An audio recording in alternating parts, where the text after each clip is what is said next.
Hi, folks. Welcome to another episode of Film Study. This is Ken McCusick, and we're here to talk about the defense from that, should we call it a preseason game in Week 18 against the Steelers? Maybe we should. But here to discuss it with me is Slava Cooperstein. Slava, how you doing? Doing great, Ken, all things considered. Even after watching that slop fest yesterday, we're still locked into the number one seed. Lamar Jackson's happy and healthy. Happy birthday to him, and looking forward to the postseason. Life is good. We need to remind ourselves of a lot of this. I thought we'd start with some positive takeaways from this game because there's a whole lot of griping. There's a lot of griping about being a fan at this game. There's a lot of griping about the nature of this game, how it was played, just everything about it. But let's take some positives first because we need that. There were some developmental opportunities, I thought, in this game. Some good play from Trenton Simpson in particular. Yeah, absolutely. Of all the sort of backup players that did end up logging in significant snaps, I would say that Trent Simpson easily stood out more than any other. Not just in terms of the number of splash plays that he made. You know, it's easy to single out a guy who got his first career sack, but just sort of felt like he was all over the field in the opportunities that he was given, and really. He separated himself from Del'Shawn Phillips, who each of them got some time to be alongside Patrick Queen, and some of that was Phillips getting injured in the second half because I think it would have been Phillips and Simpson for the rest of the game. But he really, separated himself from the pack, I think, at this stage in the season. Yeah. Del'Shawn Phillips, a big game of tackles there, but it was kind of mixed results. He was in the middle of a lot of that run action as well as was Patrick Queen, frankly, in the first half. But let's stick with the positive here. Buffalo is still at risk as we record this. Now we're sitting down to record this at a time when all good folks are watching football at 125. And as of right now, the Tennessee Titans lead 7-3 against Jacksonville. So this is the information set we're working with.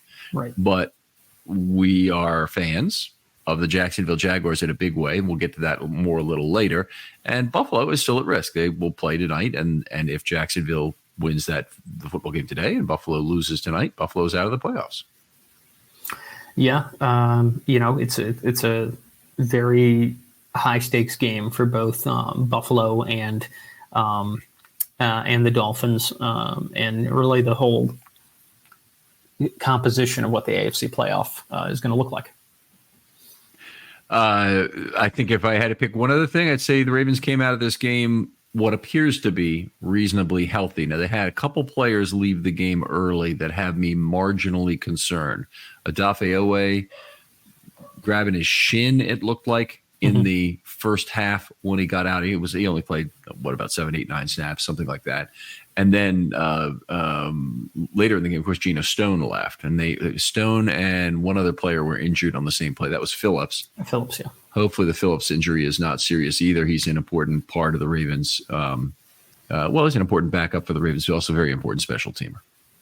Yeah, I mean, it sort of sounded to me like nothing was considered to be too serious, and this is the benefit of, having the bye week off. So, I mean, really getting out of here healthy was the alpha and the omega, right? Because, we just saw back-to-back weeks where Bradley Chubb went down, TJ Watt went down. They're now saying it's a grade 2 MCL. I don't know if that's the official word, but that's what they're saying. Like, I think that's came from Ian Rappaport. That's what the sources are saying. So if it's truly a grade 2 MCL, he's not playing next week. Yeah.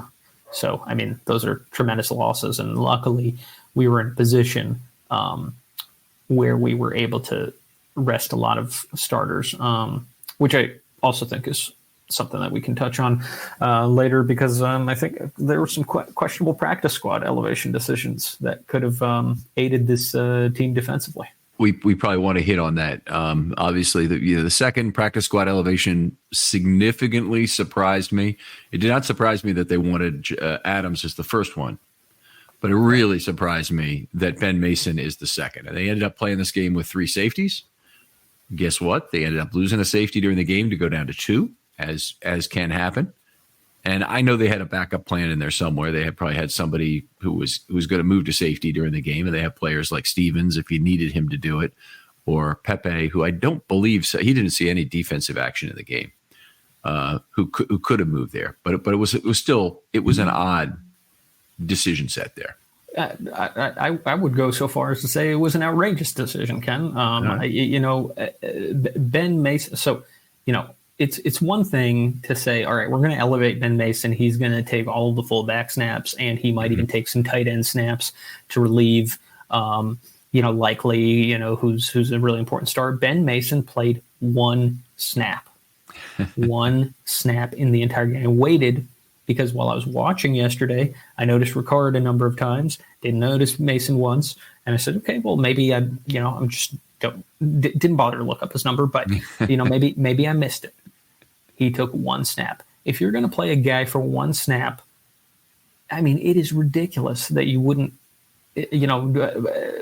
bring up Jeremy Lucien, who could take some snaps at either corner or safety, to relieve some of those really important players. And also, Ricard didn't have to play at all if they really didn't want him to. It's not that important for him to get snaps in this game. So I think it was a really poor decision. Could have potentially, alleviated the injuries to Geno Stone. Also, Marcus Williams didn't look quite right to me in this game, so it's a baffling decision to me.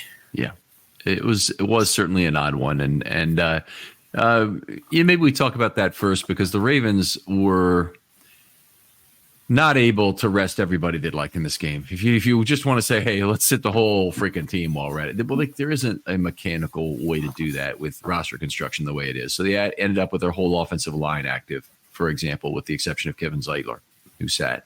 That meant players like Salah were active. It meant players like Pepe were active.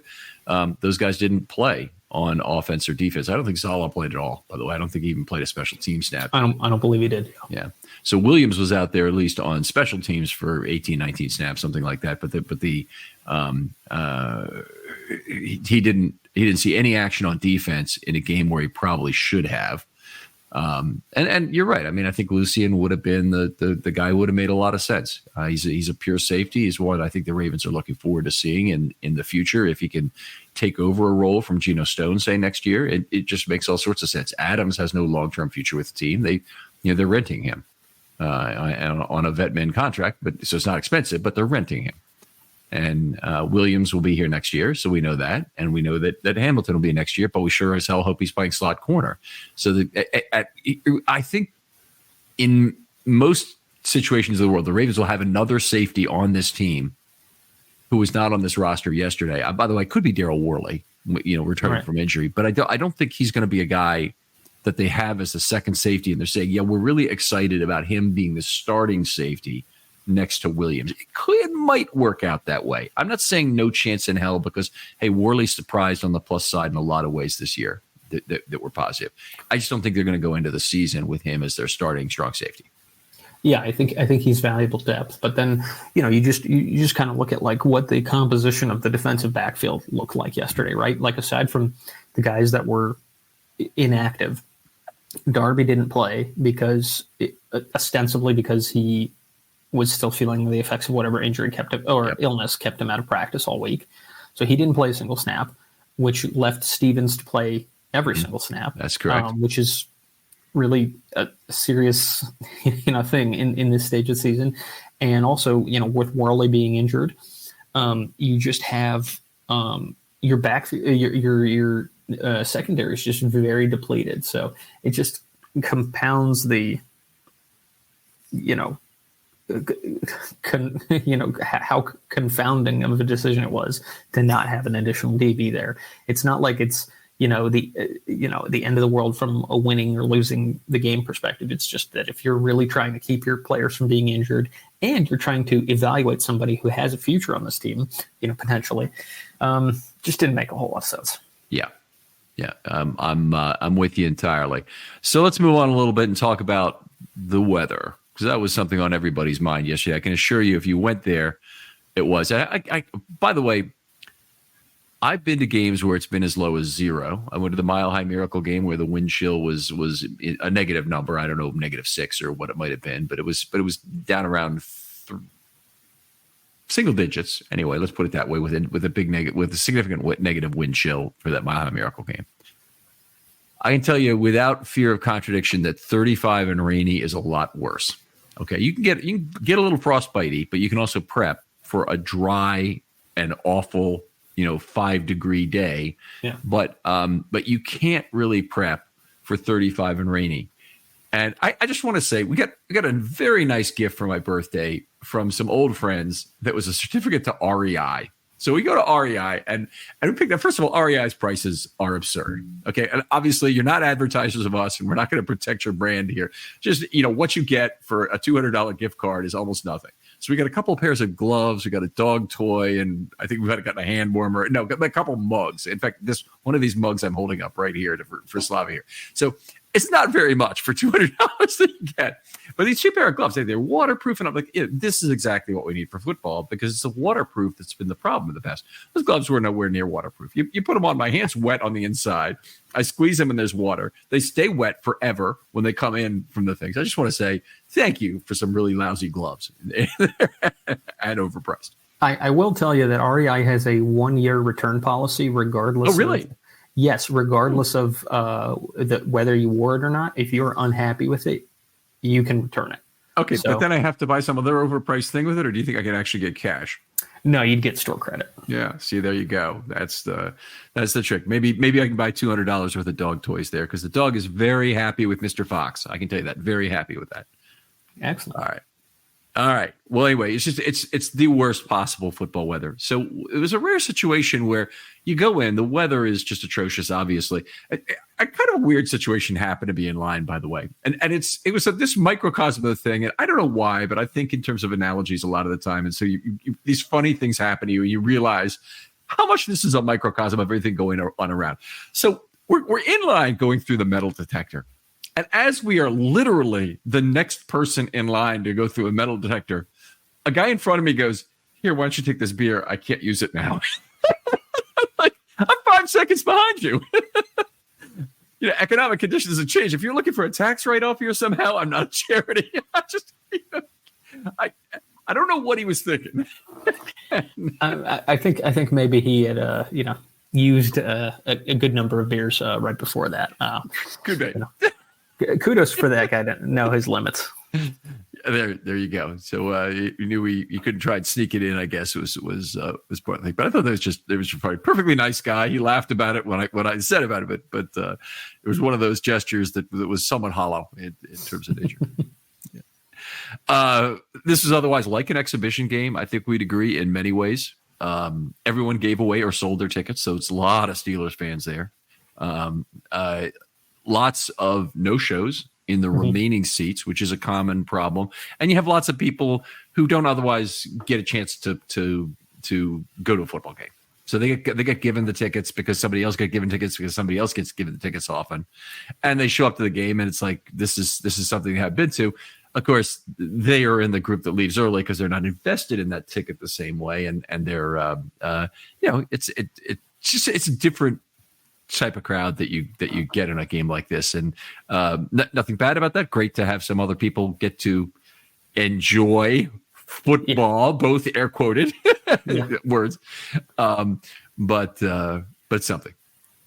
The approximation of football is probably what they ended up experiencing.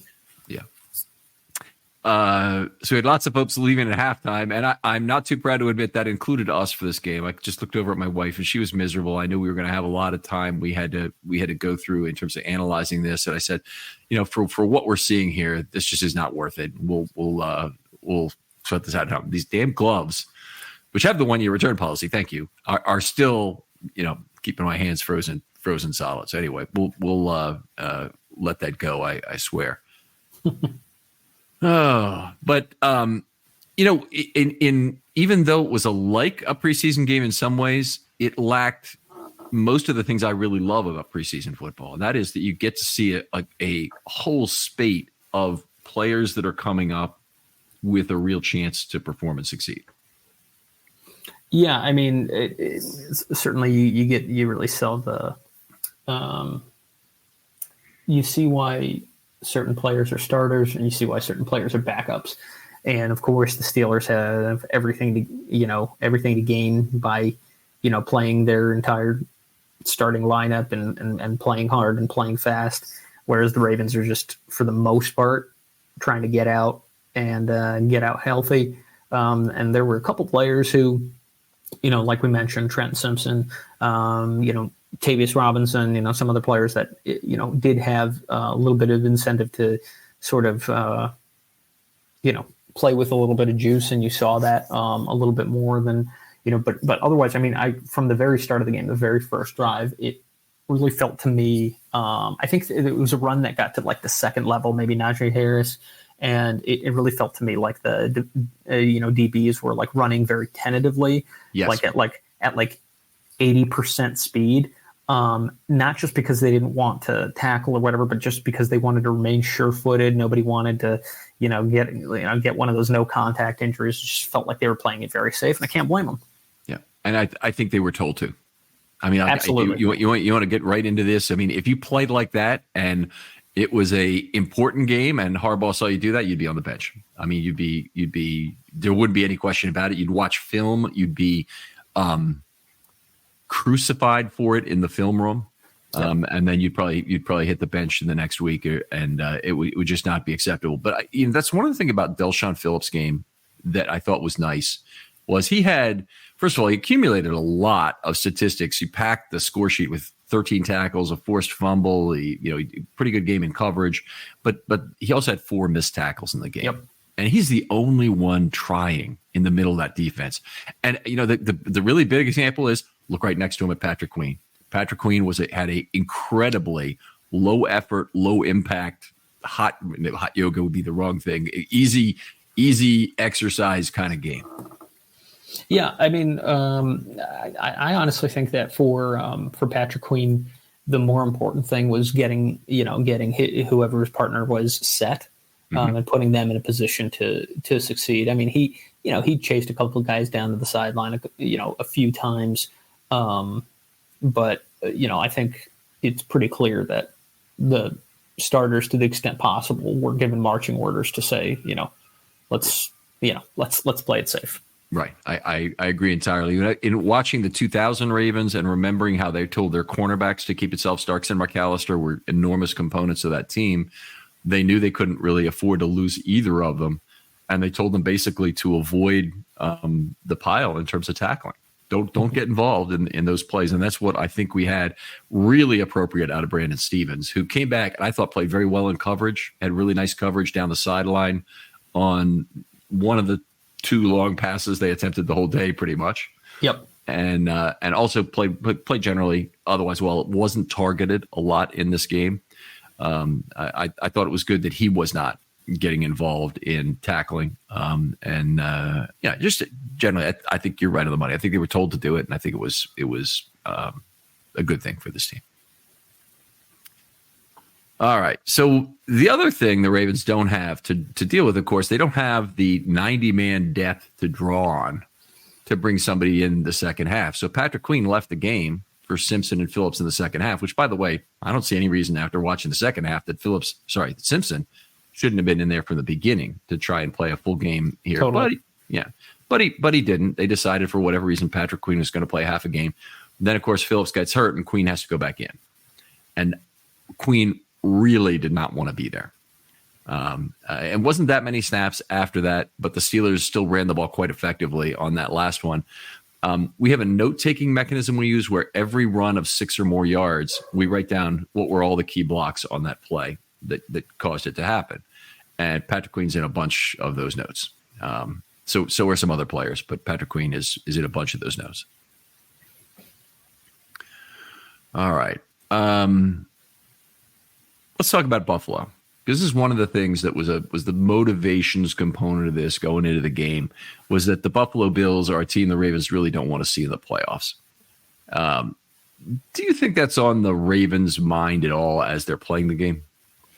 I really don't think so, because it just, I think the safest way to play football is to sort of, you got to simplify it, right? I don't think, like maybe the coaches can think about that and how that they're going to achieve that, but I don't think that's entering the players' minds, and I don't think that the coaches are talking to the players about that. I think they're going to say, we want you to play at, this much effort to avoid, injury or whatever, and whether they have ulterior motives or whatever, like at the end of the day, the coaches can influence that just by saying like, all right, we're going to run the ball every single time and we're not going to pass, or whatever, like there are ways that they can influence that. But I don't think there's a real benefit to telling your players to consider, make sure you don't intercept this, like just, let the players play and you can decide what you're going to do from there. Kind of a fun thing to do after the game, I found, because I got some ideas for some topics we could talk about in this show, was going to the Buffalo boards, the message boards, and looking at their, they'll have a post that goes off with people reacting to it with basically every play of this Ravens game. And Buffalo, of course, if the Ravens had beaten the Steelers, Buffalo would have been in regardless of what happened today. So they wouldn't have had to worry about the possibility of losing tonight to Miami. And the same goes, by the way, for the Jacksonville game right now. So Buffalo probably has a similar thread up right now talking through this Jacksonville, Tennessee game. So anyway, when you go to that, their reaction to what the Ravens are doing is one of shock, of that the Ravens are being very unreasonable, that the NFL has to do something about this. That there are all a bunch of practical people, by the way, also are saying we shouldn't have put ourselves in this position. If we'd won one more game, we wouldn't be in the position to do this. And frankly, I think that's the tack that most Ravens fans had to take most of the year and say that, hey, the number one seed would have been wrapped up a lot earlier if they'd won that game against the Colts.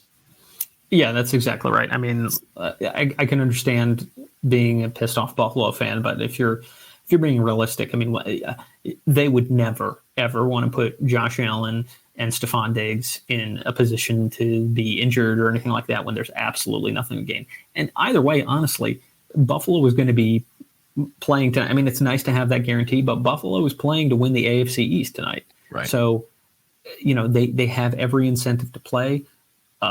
You want to go in, they want to keep that hot streak going. I mean, barely beating the Patriots is not a very inspirational part of a hot streak, but a win's a win.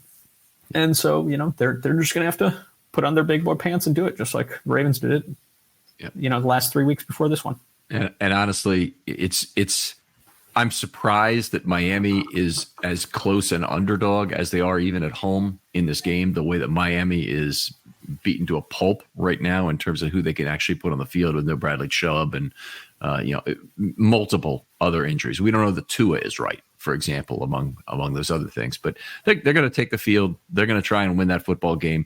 And I think that some Buffalo fans have been reasonable in saying that they're at peace if they can't be the number 2 seed. If they can't beat Miami, then there's no chance they're going to beat the 3 teams they need to beat, which would be as the 7 seed would be Baltimore on the road. Sorry, it'd be first. They would be first. They have a wild card game against the 2nd seed. It probably actually might be the 3 seed if they came in at number 6. So it could be Kansas City or it could be Miami, either one. Yeah. But they weren't going to anyway win that game, then win another game against, say, Kansas City after that, then or after against Baltimore after that, and then against whoever's left over, Kansas City, Cleveland, whoever it might be, for the AFC Championship. That wasn't going to happen on the road if they can't beat Miami once on the road. So why not have this be the one extra playoff game? And it is an extra playoff game. I'm not sure I would like that thrown at me, but it is what it is. And I thought that guy had it pretty reasonable who had put that thought together. Do you feel that the Steelers fans are being similarly reasonable, Ken? I have not really gone to their boards to check out what I'm seeing. I mean, they think there's a chance that they're in, and there is, but all they've done is given themselves a chance. I think that the 2 losses. I talk to reasonable Steelers people. I talk to Alex Kozora, who's excellent. Right. And he's very reasonable very measured about where the Steelers are right now. And maybe they get in, and maybe if they'd lost, maybe they could get in by Denver winning the game against LA and some other alignment of the planets working out such that they could get in. But it's not a particularly great chance either the way. Their chance entering the day was only about 50% maybe to get into the game. They did their part. Now we'll have to wait and see. The Ravens have been in this position before also, by the way. I think the Steelers are kind of in a similar hell to what we were in. Yes. In the second Flacco contract is how I feel. Because we were sort of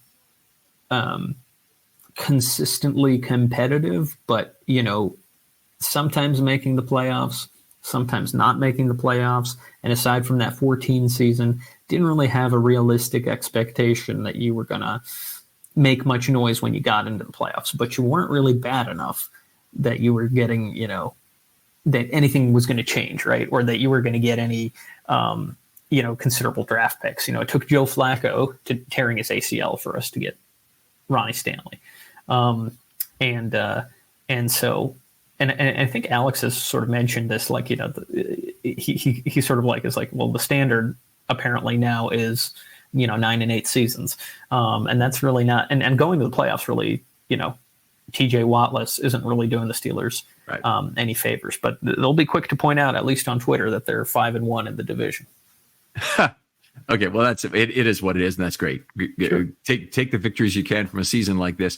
This is very much, I think, like the 22 Ravens situation. Is they're in this hell where they go into Cincinnati in Week 18, needing to win 2 straight games, and they're going to need to win the first one in Cincinnati to have a coin flip opportunity to play that game at home, and it's with Tyler Huntley, who every time he steps on a football field reminds us of how screwed we are without Lamar Jackson. And I'm not intending only to beat on Tyler Huntley with that statement. The Ravens just, if they don't have Lamar Jackson, it is over. They are like every other team pretty much without a backup quarterback.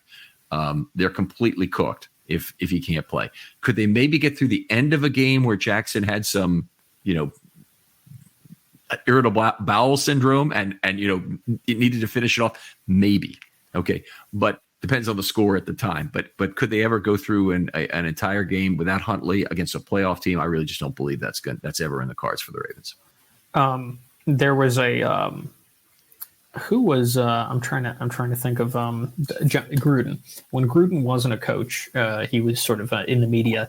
He sort of commented to somebody on the Colts staff that they don't practice much without Peyton Manning. Mm-hmm. And the response from, I think it was the O coordinator, was saying, well, if 18 goes down, we're effed, and we don't practice effed, which I mean, Lamar is the engine that makes this whole thing go. I've definitely voiced my opinion that I think we could use an upgraded backup quarterback, but that's exactly right. I mean, that's sort of why I took the playoff loss last season with a grain of salt, but it was particularly heartbreaking that it ended the way it did. Like it would have been nice to put away knock the Bengals out of the playoffs right then and there. But yeah, no, it's no Lamar, no chance.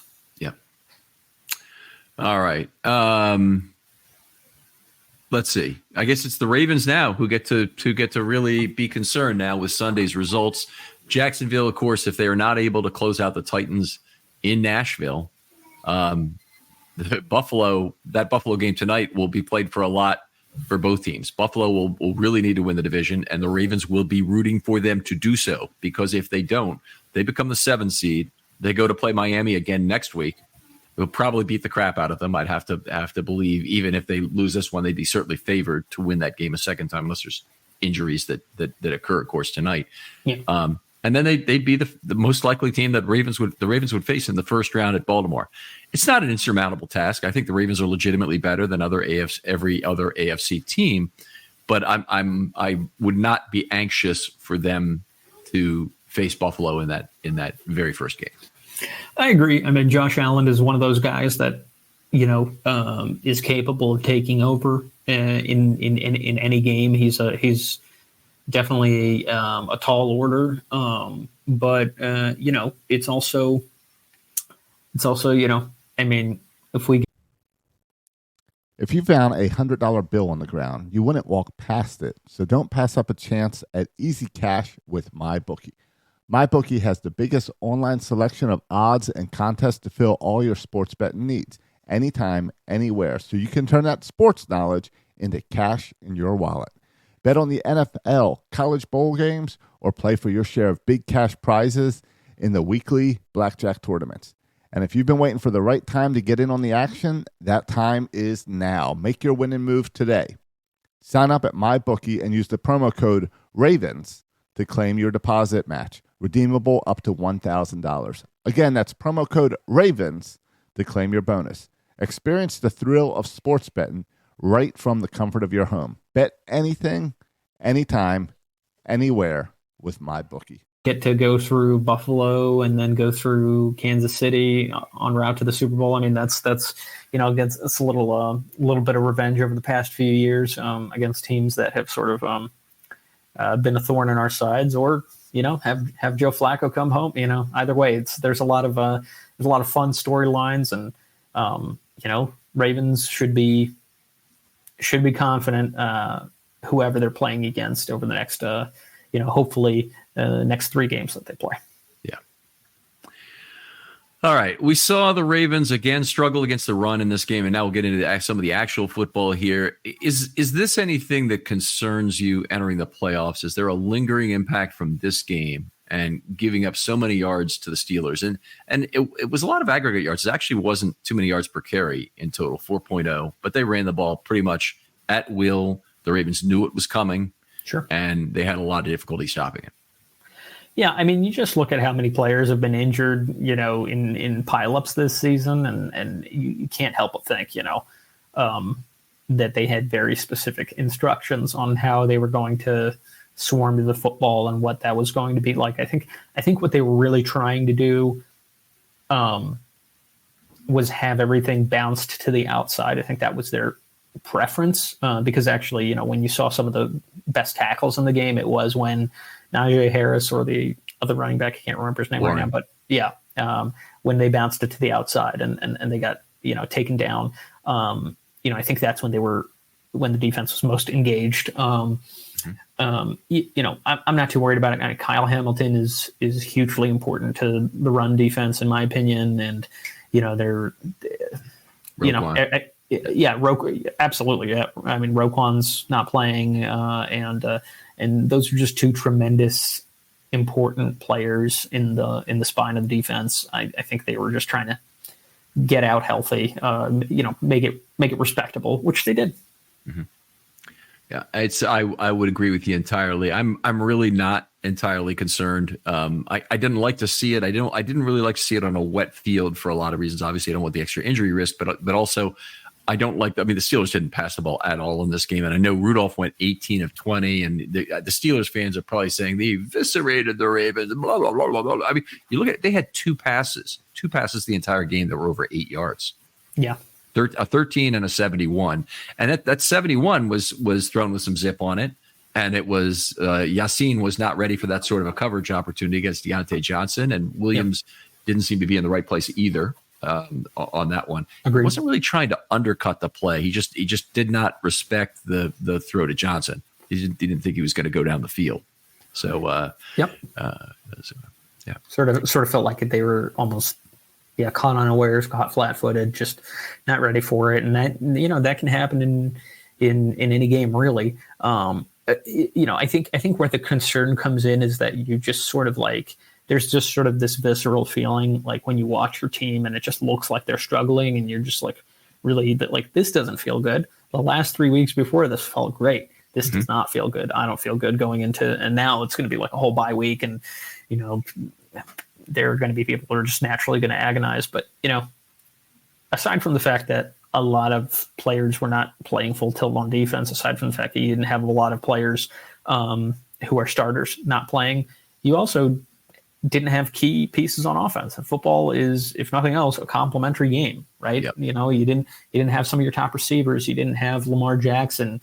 The offensive line was being shuffled the entire time. It just was never going to be a really, really great top-notch performance. Yeah, I mean, they had Melvin Gordon out there for quite a bit, and eventually Melvin Gordon, caught another bout of Melvin Gordonitis and fumbled the football.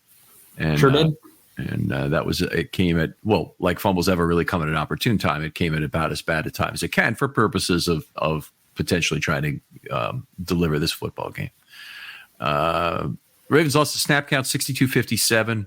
They were destroyed early in this game on those 3 consecutive 3-play drives that started the game. So that was a lot of it in terms of getting in a deep hole.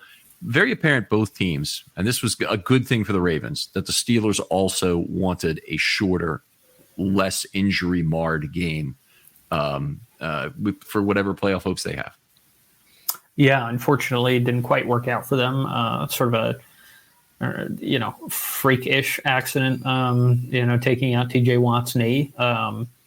But this is a game they needed to have for whatever playoff hopes they think they have, and you're not just going to sit your players because and send the message that you don't think you're going to go anywhere in the postseason, because anything can happen. You get hot at the right time, somebody else gets injured, things happen. So you got to get to the dance.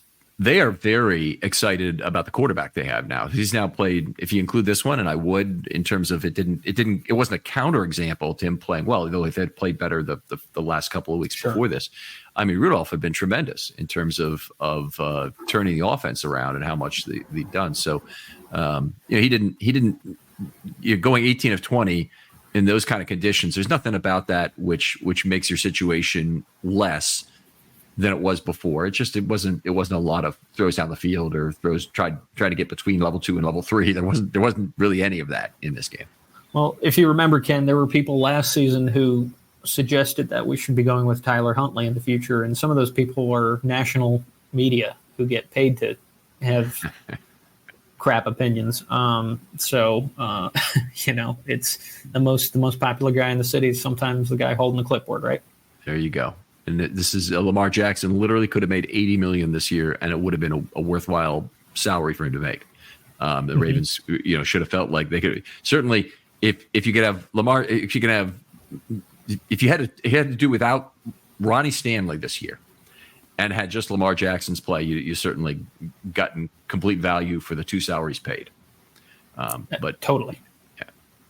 But anyway, certainly things worked out in those ways for the Ravens. Thank goodness, because it is the one thing that'll keep the Ravens around these next few years. Well, is there anything else that really stood out for you in the game that was like a something that came to you that is like, we need to talk about this in this one, particularly about the defense? I without getting into too specific, because we will be hitting on specific players. I do.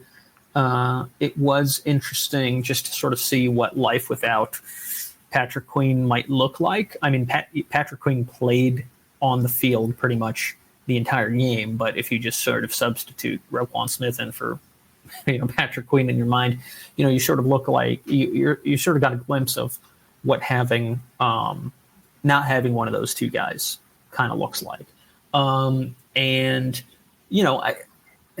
It's obviously not going to be as good, looking into it. First of all, those, whether you're talking about Phillips or Simpson, those guys are not getting the first team reps. Those guys aren't, don't have the experience that Patrick Queen has. So naturally, there's going to be some drop off. I do think there's some reason for excitement based on what we saw from Trenton Simpson, but again, it's about consistency. We have seen Del'Shawn Phillips on a number of times.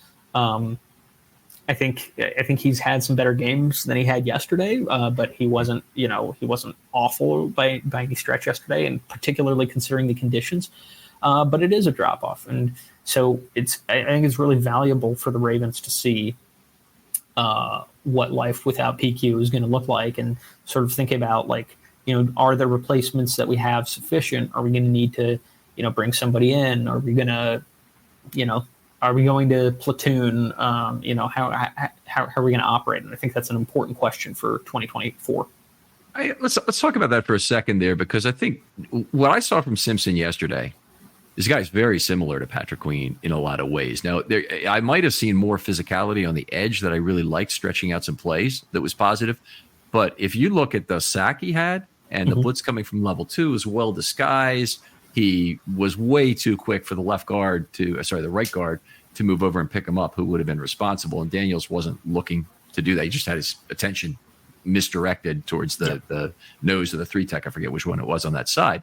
And it ended up, he had about the easiest run of the quarterback you'll ever had. Did not miss the tackle, which is really nice. Took him right down and won. This wasn't a great day for quarterbacks getting away from pressure because of the nature of the field and whatnot. But it was a nice, hard, clean tackle. No problem with him. Great to get him on the board. But it reminded me so much of what Patrick Queen has given the Ravens over these last 4 years in terms of being a quick blitzing guy. And then he made a couple plays on the edge. One in the run on a play for -5 that was run to the left side. Very Queen-esque in terms of being too fast and stretching the play out. We didn't really see Simpson I think he made a tackle on a pass play also that was on the right side. And it might have been a run, but I thought it was a short pass play for 0 or 2 in that range that he made a nice play on. But anyway, the point being that I think he actually gives the Ravens a lot of what Patrick Queen does. And it wouldn't shock me if the Ravens are already thinking about, we have a 3-down guy here, and we might not be we may remain a committed nickel team. Yeah, I mean, I think we need to see what he looks like in actual coverage situations. I don't think we got to see a ton of that. He does look like a safety out there almost, though. He's like sort of he's a converted safety, isn't he? Yep. I think another year in the NFL weight room will do him good at the inside linebacker position.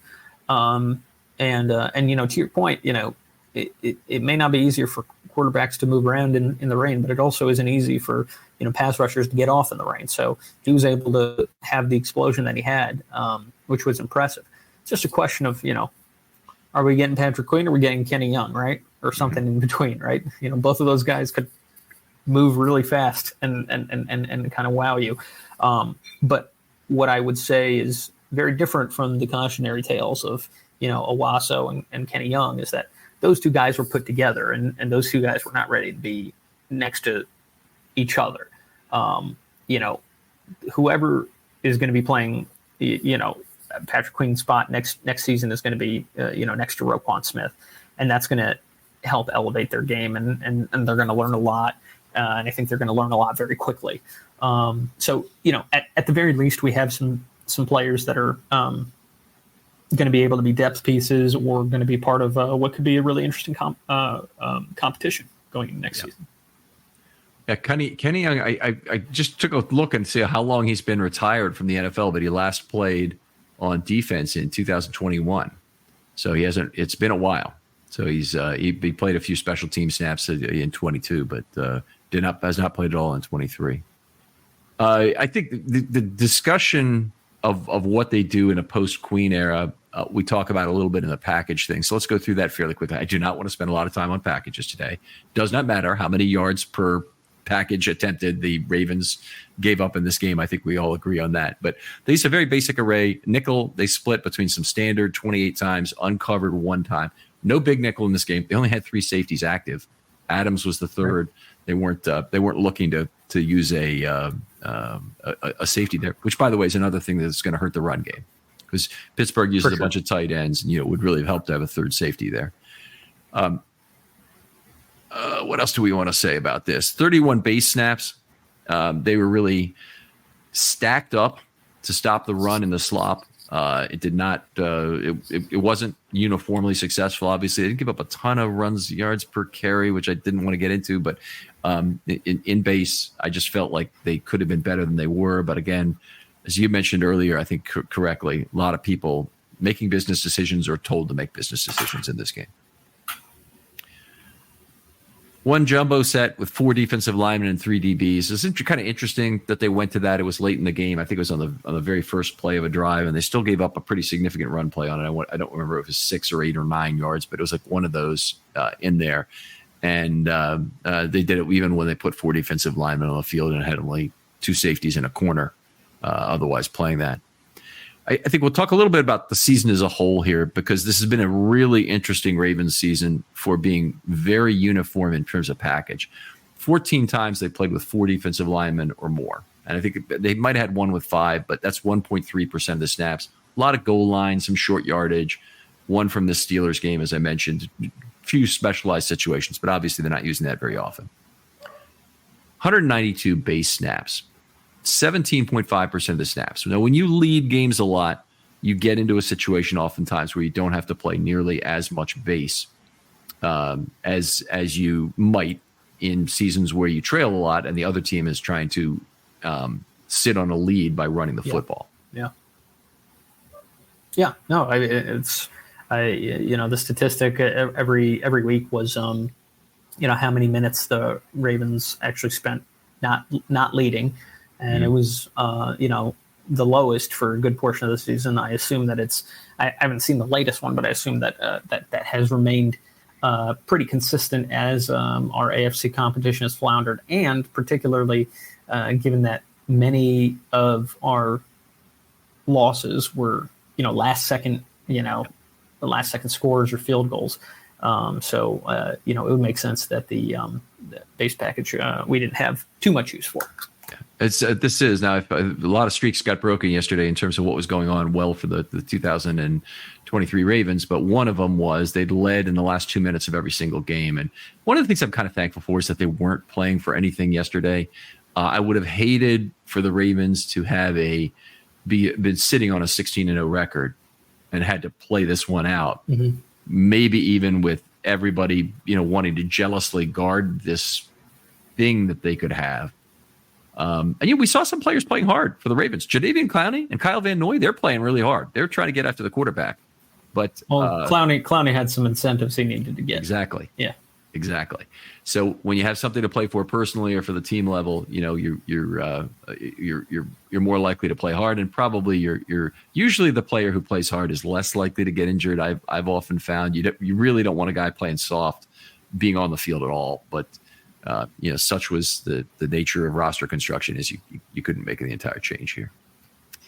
881 nickel snaps this year for the Ravens, 80.3% of all types combined. I believe that to be the highest in Ravens history. I have not gone back and checked on my database yet, but that's down about almost 4 points from the highest it was at any point this year, and largely it was this game with over half the snaps being base that made a difference. But it's still an extraordinarily high number.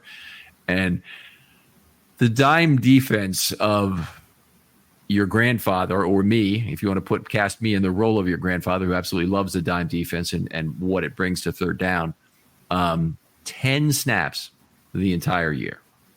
2018 Ravens, of course, 2019 Ravens, played a 42% dime. This team, 0.9% dime. What can you say?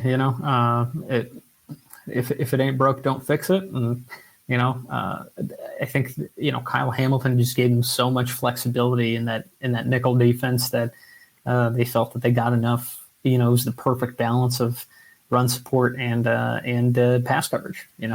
Yeah, that explains the early downs. It doesn't really explain the later downs where you have a chance to either take a defensive lineman or a linebacker off the field.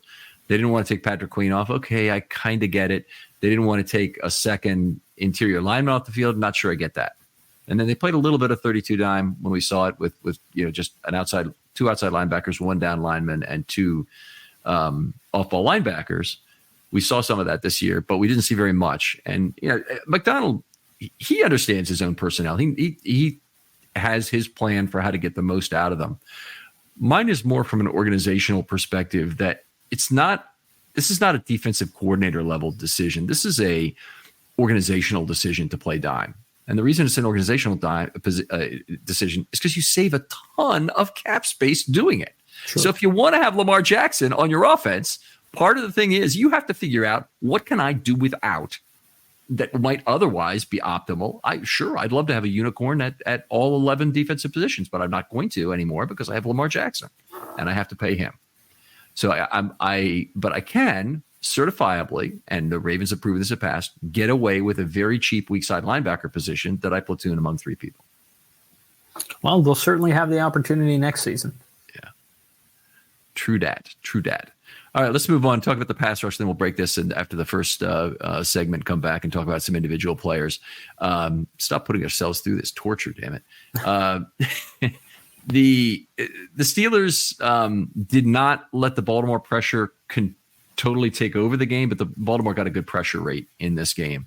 And Rudolph made, frankly, some pretty good throws under extreme pressure, I thought was one of the things. But McDonald, very limited use of numbers and deception.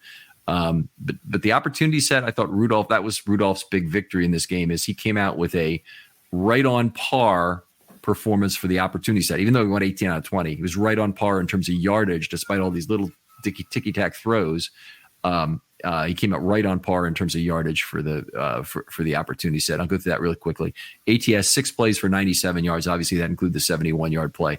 So that's 16.2 yards per play and 1 turnover. Now, the way I look at that 16.2 yards per play, and you say that's about maybe 7 yards above what he would normally have on those throws. So let's say he's plus 40 in terms of his ATS throws, in terms of the expectation.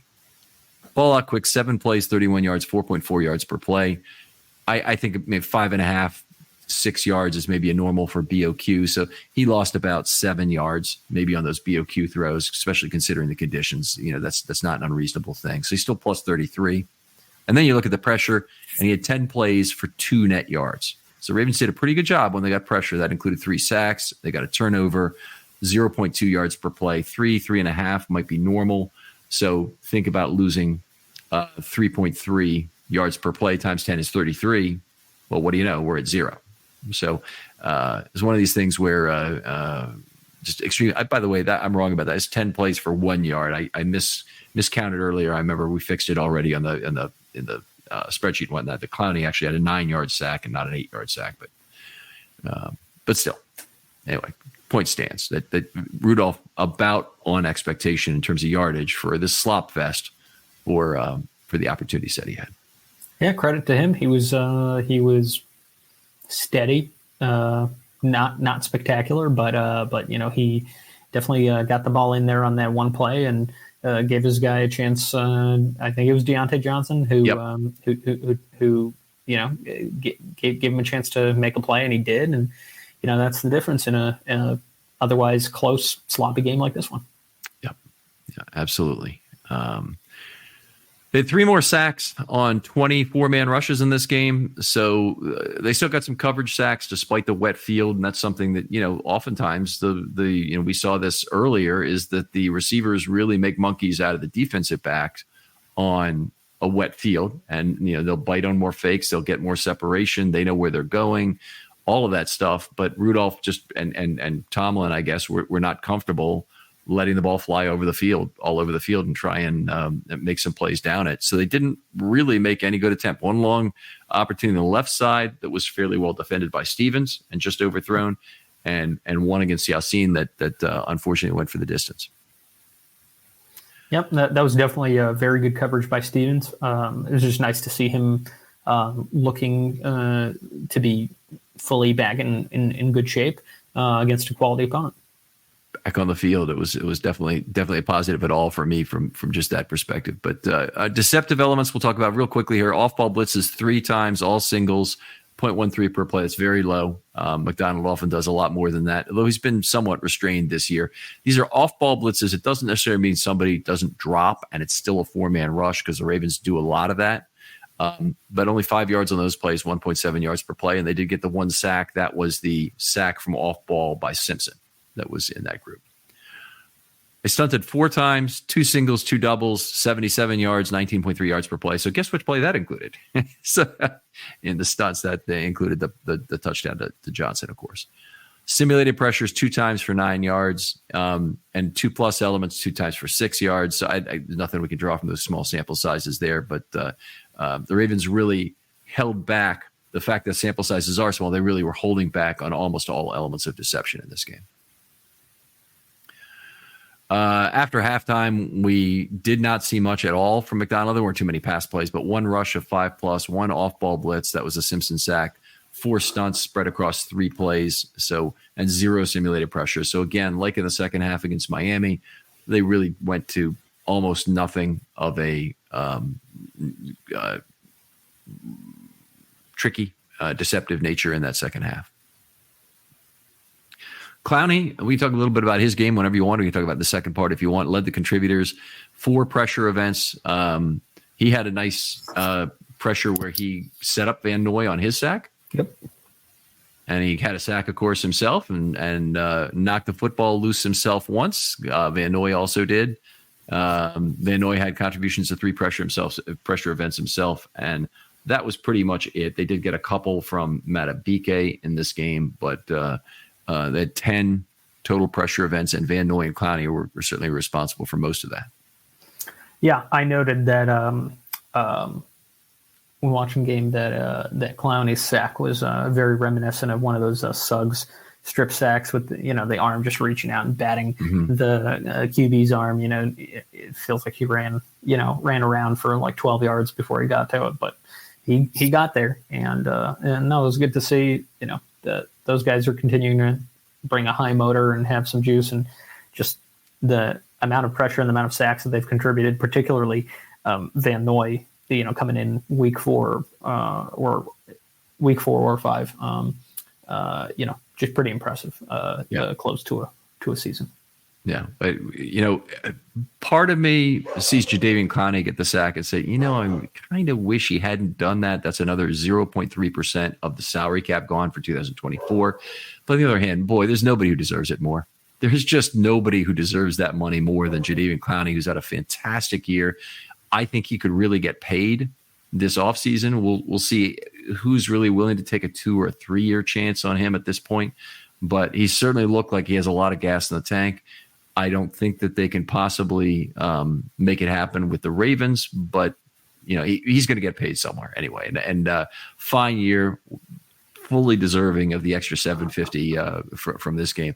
And very similar event happened in 2006, by the way. Suggs had a bet that I can't believe that he and his agent were willing to make, but he came off the NCAA sack record 24 year that he had at Arizona State, and he bet the Ravens essentially that he'd have 40 sacks in his first 4 years.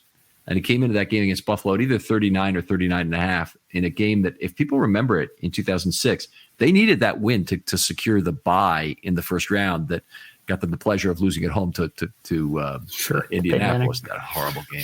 Yeah. But anyway, Suggs had a sack, and it was the same thing on the field. I was noticing it at the game that he is so excited. What the hell is going on?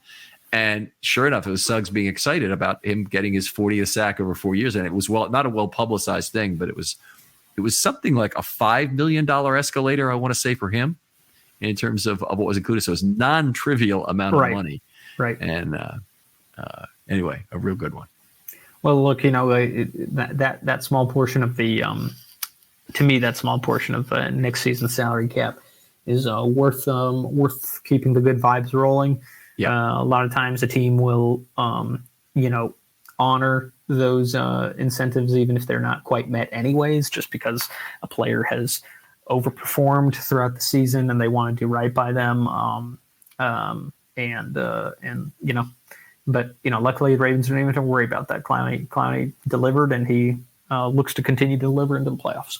Yeah. You remember what happened in the movie 8 Men Out when Eddie Seacott goes to Comiskey and he demands his bonus for winning 30 games, even though he only won 29, because Comiskey held him out of 5 starts in August. And so he's upset about that. And he goes, I think you owe me that bonus. And Comiskey refuses to pay it, of course. And then Seacott throws the first game of the World Series. And that got him back a little bit, I think. Yeah, keep your players happy. Yeah, there you go. Slava, always a pleasure talking football with you. We go through this, at least it's more fun having kind of a philosophical level discussion with you, and we can look at this game as kind of a almost like 50,000 foot level, as opposed to being right down in that very cold stadium and talking about it that way. But I really appreciate having you on. Tell folks where they can find your work online or where they can talk football with you. I'm on Twitter at Slava Cooperstein. That's SLAVAKUPERSTEIN.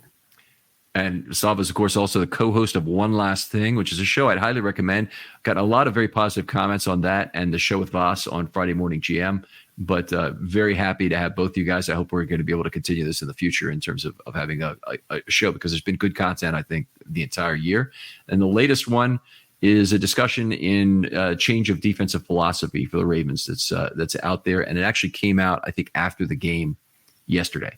So it'll be out there, and it'll be the primary thing you can see until tomorrow when this defensive thing comes out, which is nice because future you can go back and talk to past you of Sunday here and go look at that while that statement is still true. Well, Ken, I do love the sound of my own voice, which makes this the perfect medium for me. So hope everybody enjoys that little palate cleanser. Slava's a lawyer and apparently a very good one. Does some very important work. We'll talk about it another time. But other folks out there, if you'd like to be on a Film Study short, time is perfect. Hit me up now. DMs are always open. I'll get back to you quickly.